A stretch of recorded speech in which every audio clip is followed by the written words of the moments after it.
Kisyash, Kiprah Panglima Lingga di Kerajaan Aceh. Novel karya Syukri Muhammad Syukri. Di depan kabin mewah Sang Laksamana, Rajes mengetuk pintu 3 kali. "Ya, masuk," teriak Laksamana Alfonso de Albuquerque dari dalam kabin.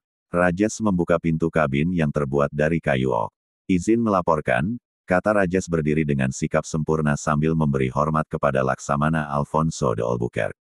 "Ya, apa hasilnya?" tanya Laksamana Alfonso de Albuquerque penasaran. "Sultan Mahmud Syah menolak berdamai," kata Rajes gugup sambil membungkuk kepada Laksamana Alfonso de Albuquerque. Wajah Laksamana Alfonso de Albuquerque berubah pucat, lalu memerah. Memerah bukan karena marah, tetapi khawatir akan kalah untuk kedua kalinya. Pasalnya, Laksamana Alfonso de Albuquerque masih trauma atas tewasnya ratusan prajurit Portugis karena diamuk prajurit Kerajaan Malaka. "Ada terlihat kapal Tiongkok di pelabuhan?" tanya Laksamana Alfonso de Albuquerque khawatir. "Ada, 2 kapal," jawab Rajes singkat.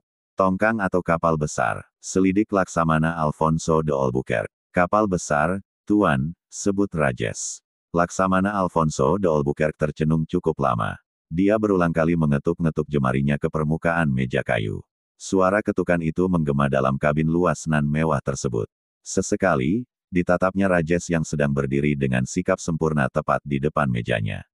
Rajes pun tidak tahu, pikiran apa yang sedang berkecamuk dalam kepala de Albuquerque.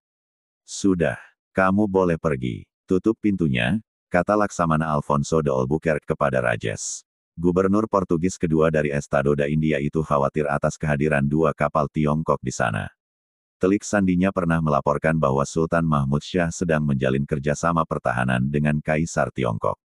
Seandainya kedua kapal Tiongkok yang bersandar di pelabuhan Malaka berisi pasukan dan pensenjataan, kira-kira berapa jumlahnya? Tanyanya kepada diri sendiri. Pertanyaan itu terus berkecamuk dalam benak Laksamana Alfonso de Albuquerque. Rasa bimbang mendominasi optimisme yang telah dipatrinya sejak berlayar dari Goa, India. "Panggil semua komandan pasukan. Malam ini rapat di Resto Mini," perintahnya kepada Sersan Oliveira. "Siap Laksamana," jawab Oliveira, ajudan Laksamana Alfonso de Albuquerque. Malam itu, 11 orang perwira utama sedang makan malam di Resto Mini sebelah kabin Laksamana Alfonso de Albuquerque.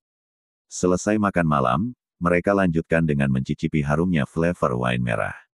Semua kelihatan ceria. Sang Laksamana memberi kode agar pramusaji meninggalkan ruang makan. Pramusaji itu pun keluar satu persatu.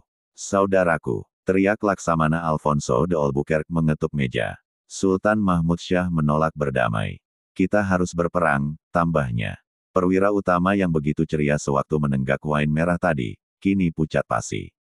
Mayoritas perwira utama yang selamat dari perang pertama, ikut serta dalam ekspedisi kali ini. Trauma atas kekalahan tragis waktu itu belum pulih dari jiwa mereka.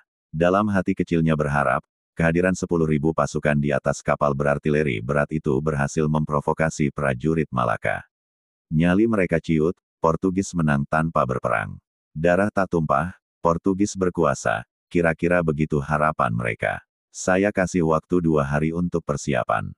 Data intelijen sudah ada di meja saya setiap 4 jam sekali. Oke, silahkan bubar." Laksamana Alfonso de Albuquerque mengakhiri briefingnya. Perwira utama tadi bergegas kembali ke kapal masing-masing. Malam itu mereka mengadakan rapat dengan para komandan kompi dan peleton. Rapat mematangkan strategi pendaratan dan waktu penyerangan. Semua perwira sepakat bahwa hari H penyerbuan diserahkan kepada Laksamana. Sedangkan waktu pendaratan sudah dipilih di tengah malam, sebelum warga kerajaan Malaka bangun salat subuh.